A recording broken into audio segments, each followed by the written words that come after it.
საათზე ტელეკომპანია ერას საინფორმაციო გამოშვება იწყებს მუშაობას. მე ია გოლიაძე ვარ საღამოშვიდობის. დარჩით ჩვენთან ერთად და გაიგეთ რა ხდებოდა კვირის განმავლობაში.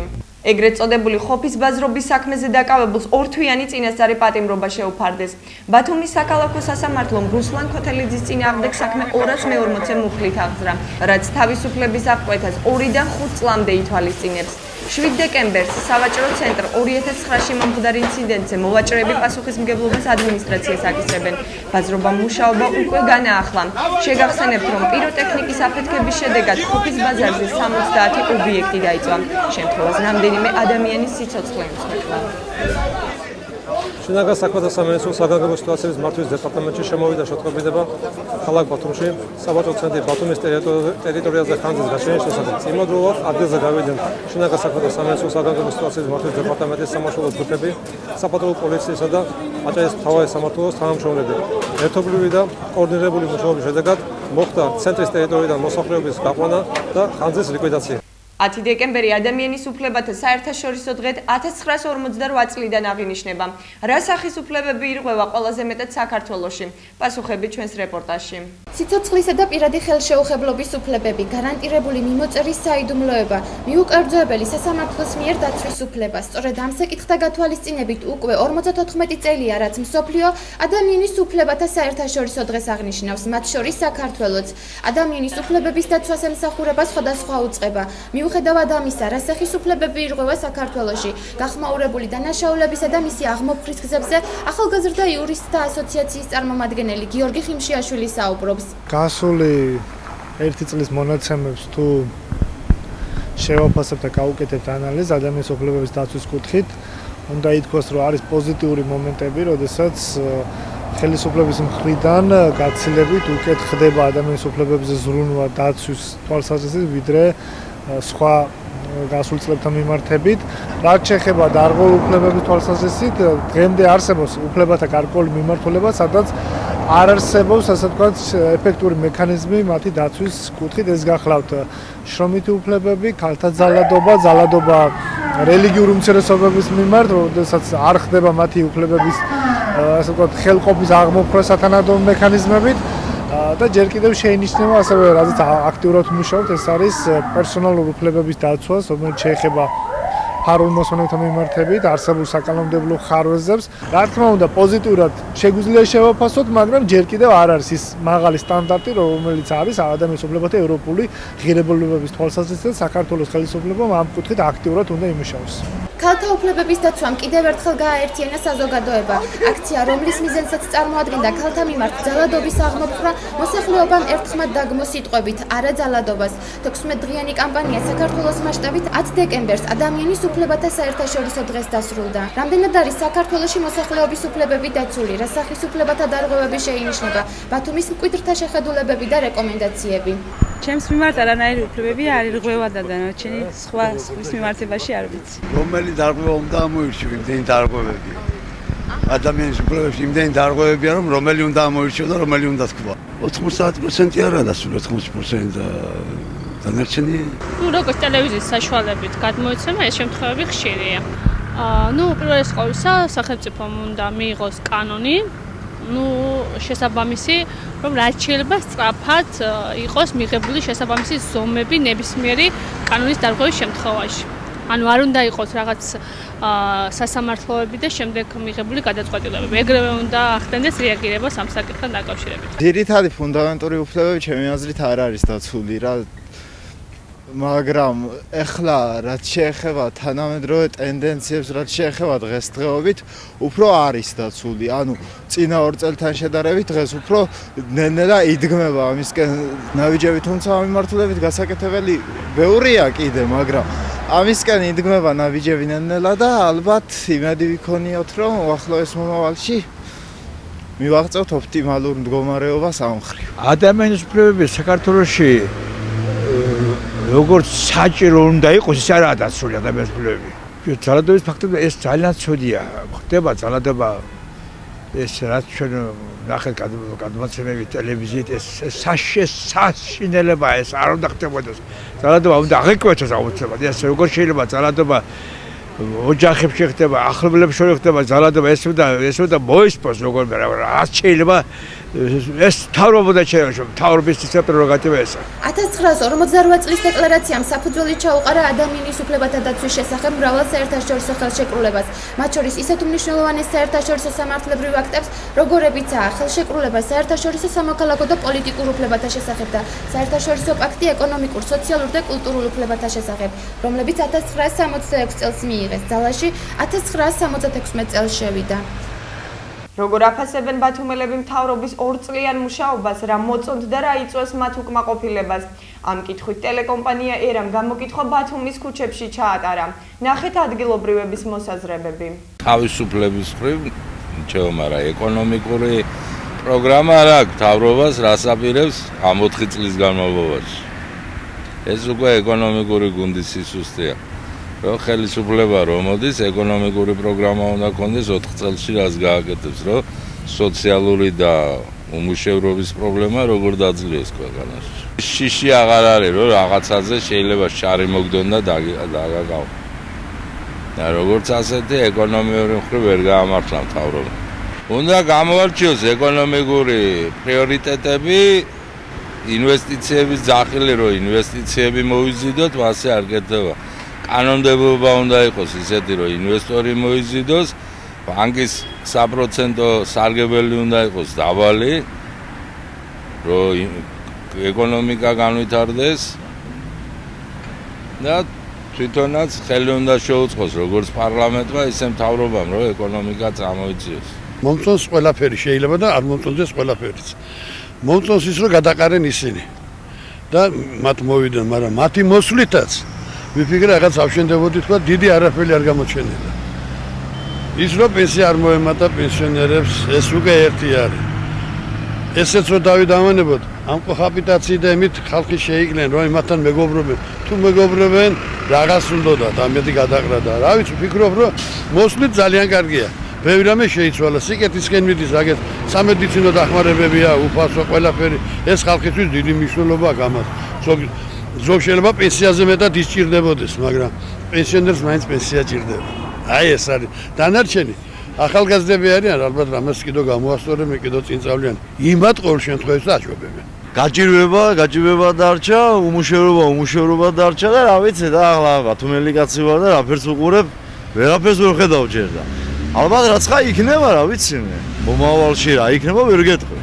აი როგორ ფიქრობთ ბათუმელებს რა აწუხებთ და რა უნდა გაკეთდეს? ძირითადი პრობლემა რა არის? უმუშევრობა. უნდა გაკეთდეს, რა ვიცი, სამუშაო ადგილები უნდა შეიქმნას, ხალხი უნდა დასაქმდეს, რა ვიცი, გაღემებული უნდა იყოს, საჭმელი უნდა იყოს, სასმელი უნდა იყოს. ისევ როგორც ვიყავი, განსხვავება არაფერი არ არის. ანუ არაფერი. წისო ჩაოლებრივად, ეხა იგივე ტემპით ცხოვრობ, როგორი ტემპითაც ცხოვრობდი. მე პირადად მაყოფილი ვარ ამ მთავრობის, იმიტომ რომ ძალიან ხალხი თავისუფალი გახდა საერთოდ, უფრო ესე იგი გამოთქმის, თავისი აზრის გამოთქმის საშუალება ყველას მოგვეცა საერთოდ ნებისმიერ ადამიანს და მარტო ჯანდაცვა როგორ განვითარდა სოფლის მეურნეობა. მარტო პარლამენტში 20,000 პრემიები, ხელფასებით, შენ რა გააკეთე, მე რა გავაკეთე, კინწრაობენ, კაცო, კინწრაობის საქმის ჩხუბი გვაქვს ქვეყანა გვემხობა თავზე. 21 საუკუნეში ლაპარაკობენ, რომ ახმავებული ვართო. კომუნისტებმა როგორ უნდა აჯობოსო, მოხუცებული ხალი გამოიყვანა ინგა გრიგოლიამ და ხინკალი არ მიჭამიაო, რაც კომუნისტები დაინგრაო. დღეს ხალხი ისე დამშივებულია, წელწადში ორჯერ ჭამს ხორცს, რაღაცა თუ ღონისძიება და ახალი წელი არ მოვიდა. ეს არის ნატოში შესვლა, ამით უდებიან ქვეყნის აყვავება და ისა. მე ძალიან ვითხოვ, რომ მოხედოს ქვეყანას. თუ არა და მე ვადამდე საპარლამენტო არჩევნების მომხრე ვარ. ქუჩა დადის ხალხი. ამოიწერონ ყველა ობიექტს ოჯახში ვინ არის დასაქმებული და ვინ არა. 7 წული ვართ ადამიანი არა ვართ დასაქმებული. მე პირადად თქვენ დასაქმების პრობლემა გაწუხებთ. ვის არ აწუხებს, კაცო? ეს არის სამართალი? მითხარ, რით იკლებონ ხალხმა? ეს ახალი წელი როგორ უნდა ჩაატარონ? მე პირადად ბევრს არაფერს ველოდი. ჩემთვის დიდი მიღწევაა, რომ ახალგაზრდები არ იხოცებიან ქუჩაში. მშვიდობა არის, ჯანდაცვის პროგრამა ძალიან მომწონს. მე ვხედავ მაგალითად იმ სასიკეთო ძვრებს, მე მომწონს, მხარი დაუჭირია მთავრობას. და იმედი მაქვს, რომ უფრო მეც და მეც გააკეთებენ. მომწონს მაგალითად მომატება, სოციალურად დაუცველ ხალხს ზრუნავენ. ახლა ყველაფერი ერთ დღეში არ გაკეთდება, მაგრამ მე ვხედავ, მე არა ვარ უმადური, მე ვხედავ, რომ ცდილობენ. უფრო ველოდები, უფრო კომპეტენტურ კადრებს ველოდები, უკეთეს სპეციალისტებს ველოდები და ეკონომიკის განვითარებას ველოდები. ვხედავ აი ეს, ხა ვის არ გვაწუხებს ფასების მატება. უფრო მეც ველოდებოდი რა, ჯერჯერობით ახლა ხო იცით, მოლოდინი კარგი რამეა, მაგრამ არის აღმოსავლურ ფილოსოფიაში. იმედი კარგია, მაგრამ ხშირად მატყუ არაა და ეს არ მინდა დავიჯერო. ანუ მოლოდინი მეტი იყო და მოლოდინი მეტი იყო ჯერჯერობით ვაყოფილება მე თვითონ პირადად როგორც მოხანდაკე. თავისუფლების უკანონო აღკვეთის ბრალდებით თურქეთის 4 და საქართველოს 1 მოქალაქე დააკავეს შინაგან საქმეთა სამინისტროს თანამშრომლებმა. დაკავებულები გონიოში მდებარე ერთ-ერთი სასტუმროს დროებითი მფლობელები არიან, რომლებმაც ფულის გამოძალვის მიზნით ღამის საათებში უკანონოდ აღუკვეთეს თავისუფლება ყირგიზეთის რესპუბლიკის 4 მოქალაქეს, სატვირთო ავტომანქანების მძღოლებს. ბრალდებულებმა მძღოლები სასტუმროს სარდაფსა და ოთახში ჩაკეტეს, ფიზიკური შეურაცხყოფა მიაყენეს. ერთ-ერთ მათგანს კი ყირგიზეთიდან საბანკო ანგარიშზე $500 ჩაარიცხინეს და დამატებით გარკვეულ თანხას ითხოვდნენ. გამთენიისას ერთ-ერთმა მძღოლმა 112-თან დაკავშირება შეძლო. შემთხვევის ადგილზე მისულმა სამართალდამცველებმა დანაშაულებრივი ჯგუფის 5-ვე წევრი დააკავეს. გამოძიება წინასწარი შეთანხმებით ჯგუფის მიერ 2 ან მეტი პირის მიმართ სიცოცხლისთვის ან ჯანმრთელობისთვის საშიში ძალადობით ან მუქარით თავისუფლების უკანონო აღკვეთის ფაქტზე მიმდინარეობს. ჯგუფის მიერ თავისუფლების უკანონო აღკვეთის ბრალდებით გონიოში მდებარე ერთ-ერთი სასტუმროს დროებითი მფლობელები თურქეთის რესპუბლიკის 4 მოქალაქე და საქართველოს 1 მოქალაქე დავაკავეთ, რომლებმაც ფულის გამოძალვის მიზნით უკანონოდ აღუკვეთეს თავისუფლება ყირგიზეთის რესპუბლიკის 4 მოქალაქეს, სატვირთო ავტომანქანების მძღოლებს. ბრალდებულებმა მძღოლები სასტუმროს სარდაფსა და ოთახში ჩაკეტეს. ერთ-ერთ მათგანს კი ყირგიზეთიდან საბანკო ანგარიშზე $500 ჩაარიცხინეს და დამატებით გარკვეულ თანხას ითხოვდნენ. გამოძიება წინასწარი შეთანხმებით ჯგუფის მიერ 2 ან მეტი პირის მიმართ სიცოცხლისათვის ან ჯანმრთელობისათვის საშიში ძალადობის ან ძალადობის გამოყენების მუქარით თავისუფლების უკანონო აღკვეთის ფაქტზე მიმდინარეობს. რა ელის ლარის კურსს და რა ღონისძიებები უნდა გატარდეს მის გასამყარებლად, პროგნოზები ჩვენ სიუჟეტში. კვირის აქტუალურ საკითხს ლარის გაუფასურება წარმოადგენს. საქართველოს საკანონმდებლო ორგანოებში სამომავლო პროგნოზებსა და რჩევებზე აქტიურად მსჯელობენ. საპარლამენტო უმცირესობის განცხადებით აუცილებელია ბიუჯეტის სრული განხარჯვა ლარის კურსის გაუფასურების შესაჩერებლად. პარლამენტის საბიუჯეტო კომიტეტის თავმჯდომარის მოადგილის თქმით, აუცილებელია სახელმწიფო უწყებათა კოორდინირებული მუშაობა ეროვნული ვალუტის კურსის სტაბილურობის უზრუნველსაყოფად. ეკონომიკის სფეროს წარმომადგენლები მთავრობას ლარის კურსის გაუფასურების შესაჩერებლად რეფორმების გადახედვას და საინვესტიციო გარემოს გაუმჯობესებას ურჩევენ. საქართველოს ეროვნული ბანკის პრეზიდენტი გიორგი ქადაგიძე კომენტარს აკეთებს ბოლო დღეებში განვითარებულ მოვლენებთან დაკავშირებით და აღნიშნავს, რომ პროცესები, რომელიც ქვეყანაში ხდება, დიდწილად გამოწვეულია ბაზრის მონაწილეების აჟიოტაჟური ქცევით, რაც ზოგადად დამახასიათებელია ამ დროს ფინანსური ბაზრისათვის. არანაირი განსაკუთრებული შფოთვის მიზეზი არ არსებობს. ქვეყნის ფინანსურ და მაკროეკონომიკურ სტაბილურობას არანაირი საფრთხე არ ემუქრება. ამის გარანტია არის ეროვნული ბანკი. მთავარი ამოცანა არის ფასების სტაბილურობის უზრუნველყოფა. ლარის კურსი დოლართან მიმართებაში კვლავ არასტაბილურია. ამით კი ყველაზე მეტად ის მოქალაქეები ზარალდებიან, რომელთაც სესხი აქვს დოლარით, ხოლო შემოსავალი ლარით. საზოგადოება იმედოვნებს, რომ ვალუტის კურსი დასტაბილურდება. არჩილ ხაბაძე მანდარინის მიმღების საკონსერვო ქარხნები დაათვალიერა. მთავრობის თავმჯდომარე ქობულეთის რაიონის სოფელ ახალ სოფელში ჩავიდა.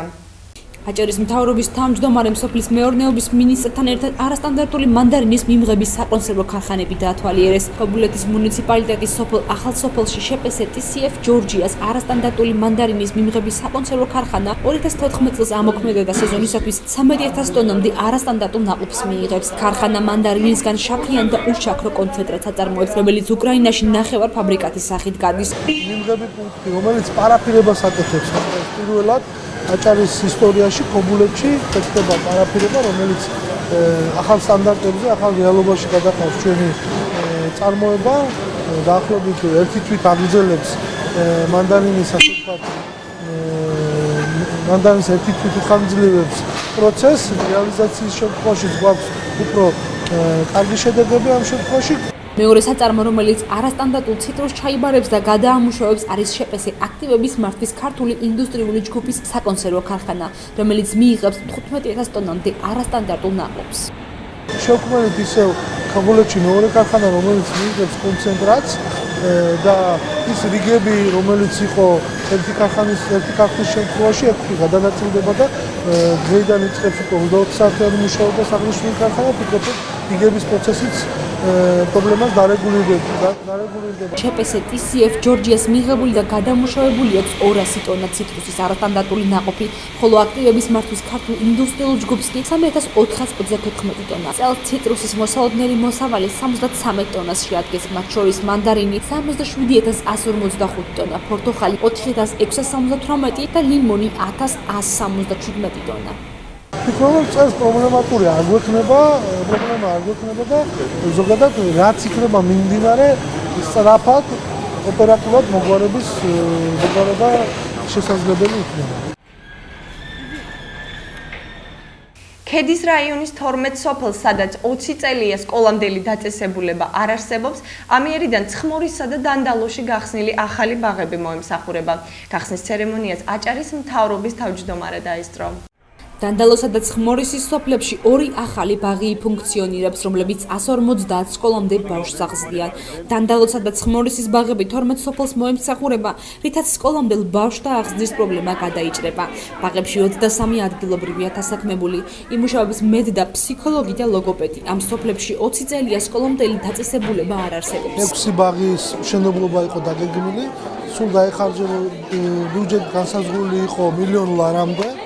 ბაღების მშენებლობისთვის და რეაბილიტაციისთვის სულ ფუნქციონირებდა მანამდე 8 ბაღი, წელს დაემატება 6 ბაღი, ამ ეტაპზე გავხსენით 2 ბაღაბაღი, ცხმორისისა და დანდალოს ბაღაბაღი, სადაც დაახლოებით 150-მდე ბავშვს ერთდროულად მოემსახურება ეს 2 ბაღაბაღი და მინდა აღვნიშნო, რომ დაამატებით 36 სამუშაო ადგილი შეიქმნა. 2014 წლისათვის ქედის რაიონში 6 ბაღის მშენებლობა იყო დაგეგმილი. წლის ბოლომდე სარეაბილიტაციო სამუშაოების დასრულების შემდგომ კიდევ 3 ბაღი უნდა შევიდეს ექსპლუატაციაში.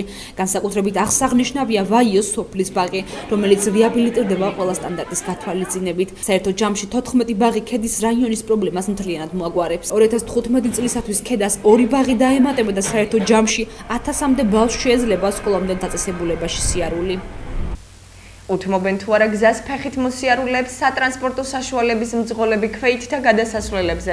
რამდენად ხშირად ირღვევა კანონი და ჯარიმდებიან თუ არა კანონდამრღვევები. ნახეთ ჩვენ სიუჟეტში. სატრანსპორტო საშუალების მძღოლი, რომელიც ქვეით და გადასასვლელზე მოქალაქეს გზას არ უთმობს, მოქმედი კანონმდებლობის თანახმად 20 ლარით უნდა დაჯარიმდეს. მიუხედავად ამისა, მძღოლების უმრავლესობა ამ წესს არღვევს. მოქალაქეებს საავტომობილო გზის გადაკვეთა დღეში რამდენჯერმე რომ მოუწიოთ, ეგრეთ წოდებულ ზებრასთან დგომა მანამ უწევთ, სანამ მანქანების ნაკადი არ ჩაივლის. ამ ყველაფრის სიზუსტეში რომ დაგარწმუნოთ, ჩვენი გადამღები ჯგუფი მოძრაობას ეხლა აქ გორგილაძის ქუჩაზე მდებარე ერთ-ერთ გადასასვლელს დააკვირდება. აღმოჩნდა, რომ ნახევარი საათის განმავლობაში ქვეით გზა მხოლოდ ერთი სატრანსპორტო საშუალების მძღოლმა დაუთმო. მიუხედავად იმისა, რომ საქართველოს კანონი საგზაო მოძრაობის უსაფრთხოების შესახებ სამარშრუტო სატრანსპორტო საშუალების მძღოლს ქვეით და არარეგულირებული გადასასვლელით სავალ ნაწილზე მიმავალი ქვეითისთვის გზის დათმობას ავალდებულებს, ფეხით მოსიარულეები ამბობენ, რომ დღესდღეობით ქალაქში მოძრაობა ძალიან სახიფათოა, რადგანაც ეგრეთ წოდებულ ზებრაზე მძღოლები გზას არ თმობენ. ძალიან იშვიათად. იმიტომ ყველა ჩქარო გუნდი, ამიტომ ალბათ. და თქვენ როგორ ფიქრობთ, რამდენად მართებულია ეს? არა მართებული. უნდა დათმოს, მაგრამ ჩვენი ხალხის ბუნებაშია ჩქარობს ყველა. ძალიან იშვიათად მithმობენ პირადად მე, მაგრამ ვცდილობ, რომ როცა მოძრაობაა შეწყვეტილი, მხოლოდ მაშინ გადავიდე. სატრანსპორტო საშუალების მძღოლები კანონს იცნობენ, თუმცა მაინც არღვევენ. ჩვენმა კამერამ ამის არაერთი მაგალითი დააფიქსირა.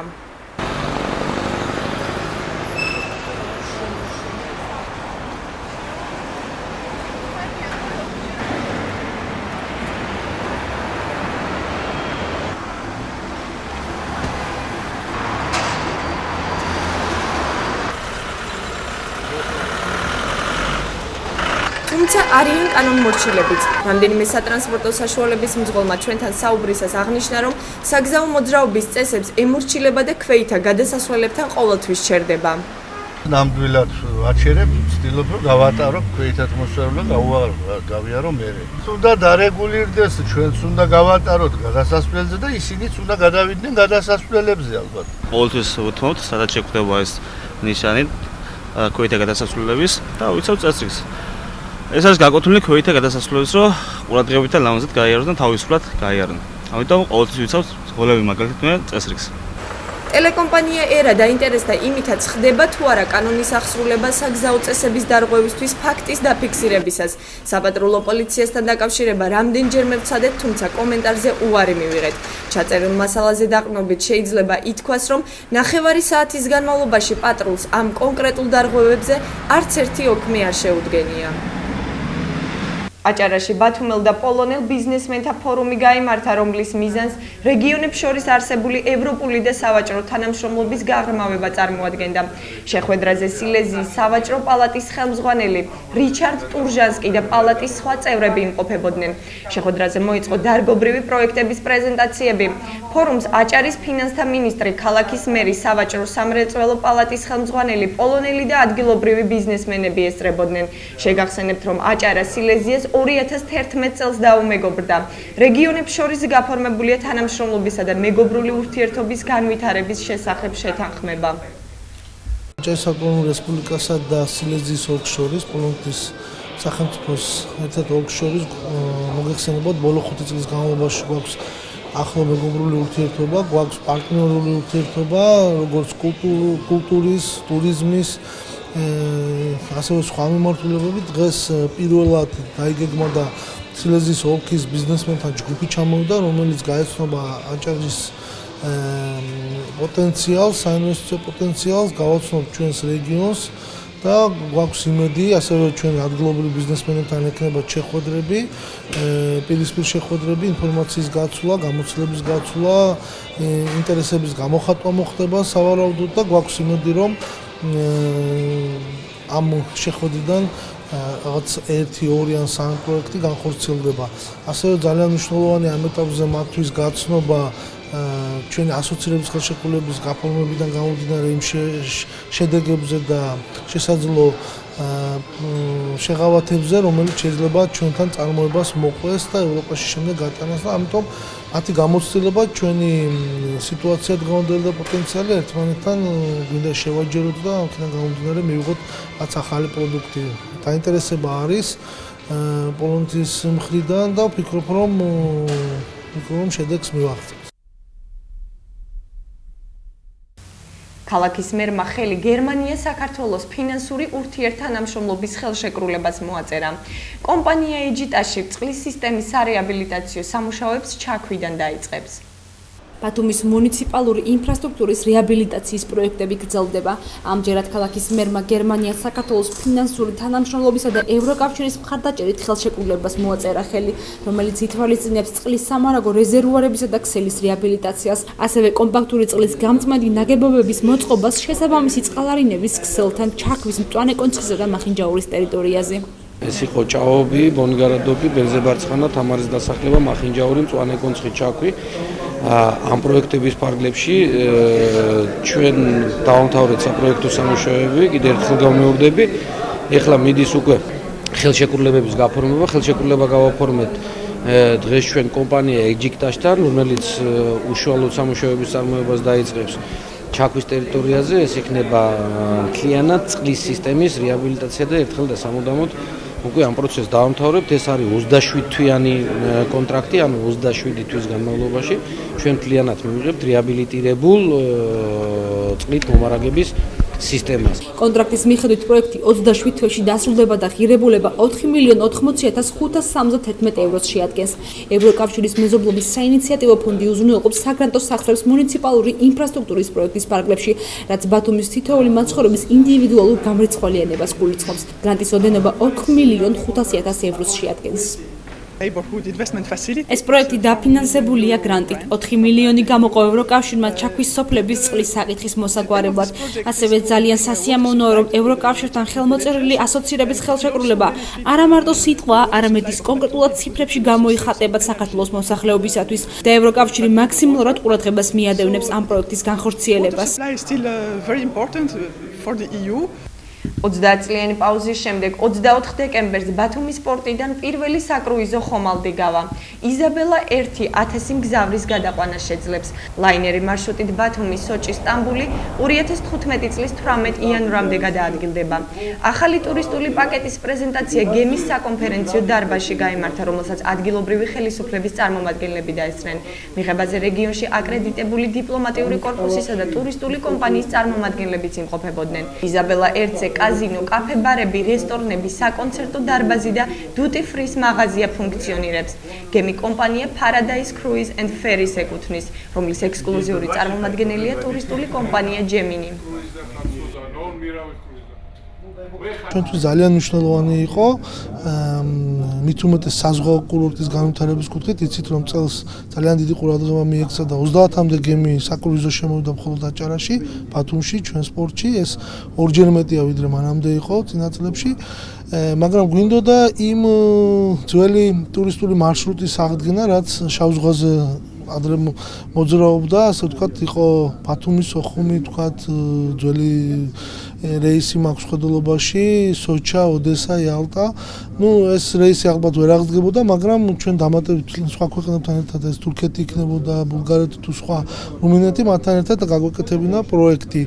შესაბამისად დღეს შედგა ეს პროექტი დასაწყისი ამ ეტაპისთვის ბათუმი, სოჩი და სტამბული. ვფიქრობ რომ სამომავლოდ შესაძლებელია დაემატოს, მაგრამ ამ პროექტს გარდა საკრუიზოსი აქვს სხვა მნიშვნელობაც, სატვირთო მნიშვნელობაც. ასევე გემზე იქნება გასართობი საშუალებები, კაზინო იქნება და duty free. მნიშვნელოვანია ის კონვენცია, რომელიც აწესრიგებს სავიზო, ასე ვთქვათ, აძლევს შეღავათს მგზავრებს სავიზო რეჟიმთან დაკავშირებით. ჩვენ ირანელ ტურისტებს და სხვა ქვეყნებიდან, რომლებსაც საქართველოს შემოსვლისთვის ვიზა ესაჭიროებათ, ამ კრუიზის ფარგლებში შეუძლიათ ვიზოთ იმოქმედონ და ამ კონვენციის ფარგლებში ეს მოწესრიგებულია, გამოვიყენეთ ეს ფაქტორიც და ჩვენ შეგვიძლია არა მხოლოდ ქართველი, ასევე თურქი, ირანელი და სხვა ტურისტები. 20 დეკემბერს ვიწყებთ რეგულარულ რეისებს, ჯერჯერობით ვაპირებთ 5 რეისი, რომ ჩავატარდოთ. 24-ში დაიწყება 5 ღამე, მე-6 დილას გემი ყოველთვის შემოვა ბათუმის პორტში. 24-ში წავა, 29-ში შემოვა, იმავე საღამოს გავა, 29-დან მერე საახალწლო პროგრამა იქნება, 3-ში წავა და საშობაო პროგრამა, მერე ძველი ახალი წელი და ისე განსაზღვრულია, რომ 5 დღე, ყველა დღესასწაული რომ гемზე ჩატარდეს. ბილეთების ღირებულება დაიწყება $216. Компания Paradise Cruise and Ferry открывает регулярную круизную линию по маршруту Батуми, Сочи, Стамбул. Мы собираемся сделать несколько новогодних, предновогодних и новогодних круизов до середины января. Потом, после небольшого перерыва, возобновим регулярную круизную программу по тому же маршруту с марта месяца. Летом мы планируем сделать длинные круизы до Израиля и обратно. Это будет в августе и в сентябре. Пароход «Изабелл» давно планировался к постановке на этот маршрут. К сожалению, всем известные события на Украине не позволили нам начать это этим летом. Но сейчас мы с оптимизмом смотрим в будущее и надеемся, что появление этого парохода будет означать возобновление круизного судоходства здесь, на Черном море, между популярными портами, тем более таким красивым городом, как Батуми. 2015 წლის ბიუჯეტი ხელოვნურად არ უნდა ჩავარდეს, უმაღლესი საბჭოს წევრებმა მხარი უნდა დაუჭირონ მთავრობის მიერ წარდგენილ პროგრამას. ეს განცხადება არასამთავრობო ორგანიზაციის შეზღუდული შესაძლებლობების მქონე პირთა უფლებებისთვის ხელმძღვანელმა გააკეთა. თაზო მჟავანაძე უმაღლესი საბჭოს მიერ ფინანსური დოკუმენტის დაწუნების ფაქტს აჭარაში მიმდინარე პოლიტიკურ ანგარიშწორებად აფასებს. მისი თქმით, აღნიშნულ დოკუმენტში ჯანდაცვის მიმართულებით პროგრამები სამინისტროსთან ერთობლივი კონსულტაციებით შემუშავდა და უმაღლესი საბჭოს მიერ პროგრამის დაწუნება მოსახლეობასთან ერთად შეზღუდული შესაძლებლობების მქონე პირებსაც დააზარალებს. თუ ბიუჯეტი ჩავარდება, ეს ჩვენი მხრიდან იქნება შეფასებული როგორც პოლიტიკური ანგარიშწორება მთავრობისა და კონკრეტულად ეკონომიკის მინისტრის სადმი და ეს ბიუჯეტის ჩავარდნა დაარტყამს პირდაპირ სოციალურ პაკეტს, ანუ ჯანდაცვის და სოციალურ პროგრამებს შეაფერხებს, რაც ჩვენთვის მიუღებელია, ეს დააზარალებს იმ მოწყვლად მოსახლეობას, რომელიც დაბოკიდებულია ამ პროგრამებს. და ბოლოს ყოველკვირეული რუბრიკა ბათუმელი. რაც ნიშნავს ბათუმელობა, რაც შეცვლიან ქალაქის ცხოვრებაში და რაც უსურვებენ ბათუმელები ბათუმს. რუბრიკის სტუმარი დავით ბარათაშვილი. ბატონო, რას ნიშნავს თქვენთვის ბათუმელობა? ბათუმელობა ჩემთვის ნიშნავს ჩემს ცხოვრებას მთლიანობაში. ბათუმი ნიშნავს არ დავადებულ ვარ ბათუმში, მაგრამ სიყმაწვილიდანვე 17 წლიდან ვარ ქალაქში, მთლიანობაში დაკავშირებული ვარ ყველაფრით ჩემი ცხოვრებით ბათუმთან და ამიტომ ბათუმი ჩემთვის ძალიან ბევრს ნიშნავს. მახსოვს ბათუმის ჭაობიანი ზღვის სანაპირო არდაგანის დასახლებაში, მახსოვს შენებარე სახლები, მაგრამ დღეს გულის სიხარულით მევსება, რომ მე ამ ყველაფრის თანამონაწილეც ვარ და მომსწრეთ შეიძლება ითქვას, როდესაც ვნატრობდი, რომ ზღვისპირა პარკი არდაგანის ტბის მიმდებარე ტერიტორიაზე 75 წლის რომ გავხდები მეთქი, მაშინ მაინც მომესწროს, რომ დავждე ხის ძირში მეთქი და ეს მე ყველაფერი 60 წლის ასაკში მომესწრო უკვე 5 წელია 60 წლის შემისრულდა უკვე ბუნებრივია და ეს ყველაფერი ისე სწრაფად გავითარდა. არავის ჯერა რომ იქ ჭაობები იყო და აი ესეთი სკვერი და სანახაობა სილამაზე არ ყოფილა. ეს არის ჩემთვის სიამაყე და ამასაც ნიშნავს ბათუმელობა, რომ ბევრ ჩამოსულ სტუმარს რომ ვეკითხები როგორ მოგწონს მეთქი, მეუბნება შენ არ ცხოვრობ ბათუმში, შენ ცხოვრობ უცხოეთის ცნობილი კურორტები რომ არის, იქ ცხოვრობ, იმდენად სახეშეცვლილია ქალაქი და ეს არა მარტო ჩემთვის, არამედ ყველა ბათუმელისათვის საამაყოა. ბათუმი ჩემთვის წარმოადგენს ჩემი შვილების საბუდარს, შეიძლება ითქვას. ბათუმი წარმოადგენს ჩემთვის ჩემს ოჯახს, რადგანაც აქ შევქმენი ოჯახი, აქ დაფრთიან და ჩემი შვილიშვილები უკვე იზრდებიან და ეს მათთვისაც ყველაზე საყვარელი ადგილია. ბათუმი ბუნებრივია, ბათუმელობა კიდევ ნიშნავს იმას, რომ თითქმის ყოველწლიურად შეზღუდული ხარ, რომ ბათუმისგან გახვიდე ქალაქ გარეთ და სხვაგან წახვიდე, იმიტომ რომ სტუმარი მოდის ბათუმში და ბათუმელობა ნიშნავს ასევე მასპინძელობას, უნდა იყო მასპინძელი სტუმრებისა. შეიძლება ზამთარში იარო იქით თბილისისკენ მაგალითად, მაგრამ ზაფხულში უნდა იყო ქალაქში და იმ სიამოვნებით დატყვე, თუმცა მრავალი სტუმარი ხშირად უხერხულობას გვიქმნის ტრანსპორტის გამო, მაგრამ მაინც ვითართ ამას, იმიტომ რომ ბათუმი ლამაზია. ბათუმელობა ჩემთვის ასევე ნიშნავს იმედს მომავლისა, რომ ბათუმი იქნება არა მარტო ბათუმელებისათვის ქალაქი დასვენების, გართობის, ალბათ მთელი საქართველოსათვის, იმიტომ რომ ყველა საერთაშორისო ღონისძიება ალბათ დამერწმუნებით, დამეთანხმებით იმაში, რომ თითქმის სამთავრობო თუ არა სამთავრობო კონფერენციები, სამეცნიერო ფორუმები იმართება ბათუმში. ეს წესად არის მიღებული უკვე და სხვადასხვა სახის ტრენინგებიც ცდილობს ყველა, რომ ეს დაამტყიოს ზაფხულის სეზონს, მაგრამ არც ზამთარში ვართ ამისაგან, ესე იგი, განთავისუფლებული შეიძლება ეს მიხარი. ბუნებრივია, რომ ბათუმი იქცა როგორც კულტურის, ასევე მეცნიერების კერად და ასევე დასვენების კერად. ბათუმი ბუნებრივია, ბათუმად რო დარჩეს, ბევრი რამის ხელყოფა და შეცვლა არ შეიძლება, მაგრამ რაღაცების შეცვლა ალბათ უფრო გაამშვენიერებდა ბათუმს და გაალამაზებდა. მე ვფიქრობ და არა მარტო მე, ალბათ ბევრი ბათუმელი და ის, ვისაც ხელეწიფება და სამსახურებრივად და პროფესიულად ევალება კიდევაც რომ რაღაც შეცვალოს, ალბათ არის ის, რომ ბათუმში ძალიან ახლოს შენდება სახლები, ერთმანეთთან ახლოს. წარმოიდგინეთ, აი კობალაძეს დასახლებაში თქვენ ნახავთ ადგილებს, სადაც ფანჯარა იხსნება საცხოვრებელი სახლიდან, მეორე სახლის კედლამდე არის სულ 3 მეტრი.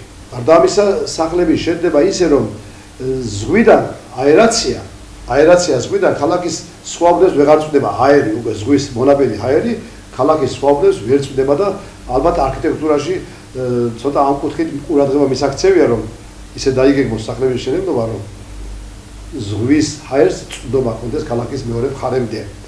ეს ერთი. მეორე, ქალაქში საკმაოდ კარგად მუშაობს მწვანე სახლი, ეხლა მგონი სახელი შეეცვალა, სახლის სამსახური, ეს სამსახური ძალიან კარგად მუშაობს, ძალიან ლამაზია განსაკუთრებით ზამთარშიც, ზაფხულშიც ერთწლიანი დეკორაციული ყვავილებით, სხვადასხვა ჯიშის ყვავილებით არის მორთულ მოკაზმული, მაგრამ ალბათ ამ მიმართებით ვერტიკალური გამწვანება, ანუ ვერტიკალური არქიტექტურა კიდევ სახეშეცვლილი უნდა იქნას, ალბათ უფრო გაალავაზებდა ქალაქს. უფრო მეტად უნდა იყოს ქალაქში ჩართული ისეთი მცენარეები, რომლებიც გამოირჩევიან მაღალ დეკორაციული ღირებულებით, ეს აქვს ბათუმის ბოტანიკურ ბაღს მინდა გითხრათ. ბათუმის ბოტანიკურ ბაღს ისეთი დეკორაციული მცენარეები აქვს, რომლის მსგავსიც ალბათ პოსტსაბჭოურ სივრცეში არ იქნება. ეს არის უცხოეთის სხვადასხვა კონტინენტებიდან შემოტანილი მცენარეები, რომლებიც თითოეულ ეგზემპლიარის სახით არიან ბოტანიკურ ბაღში და მათი გამრავლება ალბათ განაშენიანება ქალაქ ბათუმში ერთიურად გაზრდის მის დეკორაციულ ღირებულებას. რა თქმა უნდა, კიდევ შესაძლებელია ის ალბათ ბიუჯეტში ხელისუფლებამ უნდა გათვალოს სანაპირო ზოლი სხვათა შორის ძალიან ზიანდება ზღვის მიერ. უკვე არაერთი ფაქტია, რომ ყოველი ხუთბალიანი შტორმის დროს ქალაქში შემოდის მრავალ ადგილს და ეხლა უკვე ეხაც ვერ ამბნის კოშკის დასახლებაში შემოვიდა ზღვა. და მე ვფიქრობ, რომ ეხლა ქალაქის ხელმძღვანელობის მიერ უკვე პრაქტიკად დანერგილი ზღვის სანაპირო ზოლის ეგრეთ წოდებული პლაჟის გასწორება უნდა აიკრძალოს. შემოდგომაზე, როცა უკვე შემოდგომა დგება, ზღვა სან ნაპირს იკეთებს, ნაპირი უშუალოდ ამაღლებულია და ეს უკვე პირველ დარტყმას ტალღის აბრუნებს, ასუსტებს და როცა გაზაფხულზე უკვე სეზონის დადგომასთან დაკავშირებით ამას ყველაფერს დაფარცხავენ, როგორც ყანას ფარცხავენ, მერე უკვე ზღვას არაფერი აკავებს და პირდაპირ მოდის ზღვისპირა პარკში შემოდის. ამის ერთი მაგალითია და ან უნდა მოხდეს შესაბამისი დამბების შენელობა, ძალიან კარგი რამ კეთდება ახლა ახალი ბულვარის გაგრძელებაზე. შესანიშნავი სამუშაო ჩაატარა, არ ვიცი ვინ ჩაატარა და მსგავს სამუშაოები უნდა გაგრძელდეს ალბათ აქეთთან მიმართულებითაც, რომ სხვა შეჩერებული იქნას. რას უსურვებთ ბათუმს და ბათუმელებს? ბათუმს უსურვებ დიდ პერსპექტივას, გულებზე განვითარების პერსპექტივას უსურვებ, ბევრ სტუმარს უსურვებ.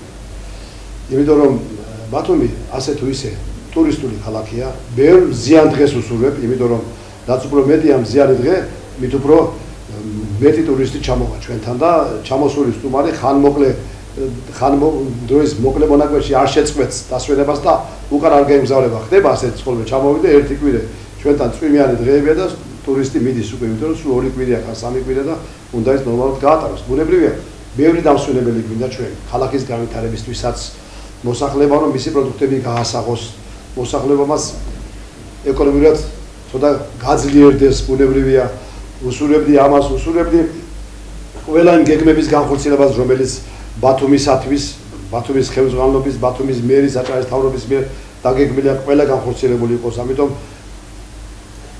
ბიუჯეტის უნდა გაძლიერდეს ჩვენი, როგორც ყველაფერი გაკეთდეს. მაგრამ თავარი მაინც არის ის, რომ ჩვენ უფრისიბედით უნდა ვიყოთ განწყობილი, რომ არ იყოს ბუნებრივი კატაკლიზმები, რომელიც ჩვენს ქალაქს დაამახინჯებს. ალბათ არ იქნება ბუნებრივია ზღვა ერთ-ერთი მშვენიერება და სილამაზე ბათუმისა, აჭარისა, კერძოდ საქართველოს სიმდიდრეა ზღვა და უსურვებდი იმას, რომ უფრო მეტი ყურადღება გამოეჩინა ჩვენს ხელისუფლებას ზღვის დასაცავად. იმიტომ რომ შავი ზღვა მრავალი ცნობილი მეცნიერის ზღვის ეკოლოგიის ინფორმაციით და მათი სამეცნიერო შრომებით უკვე მომაკვდავი ზღვების სიაშია შეტანილი და ზღვა რომ არ მოკვდეს, ამას მოულაუდა. ანუ შესაბამისი საკანალიზაციო ქსელი ძალიან კარგია, რომ ადლის გამწმენდი ნაგებობა გაკეთდა და ეს ამიერკავკასიაში ერთ-ერთი პირველი და ყველაზე სრულყოფილი. მინდა რომ ასეთი იყოს, მინდა რომ ბათუმში მოწესრიგდეს ნაგავსაყრელი, მინდა რომ ბათუმში დახარიცხდეს ნაგავსაყრელი და ეს მოხდეს დიფერენცირება. მინდა რომ ბათუმში აღარ იყიდებოდეს პოლიეთილენის პარკებში, მაღაზიაში არაფერი და იყოს ქაღალდით ჩანაცვლებული, ქაღალდის პარკებით ჩანაცვლებული და მინდა რომ ბათუმს გაუფრთხილდეს თვითეული ჩვენთაგანი, არა მარტო ხელისუფლება. ჩვენ ხშირად გვინდა სხვისგან ვიწყებთ, სხვამ დაიწყოს გვინდა მთავრობამ, მაგრამ ჩვენ თვითონ ვაბეზურებთ ქალაქს. მოვუაროთ ბათუმს, ესაა ჩემი საბოლოო და ბათუმი თუ გადავდგავთ მისკენ ჩვენ მისკენ ბათუმისკენ მის საკეთილდღეოდ ერთნაბის ქალაქი გადმოდგავს 5 ნაბის ჩვენსკენ.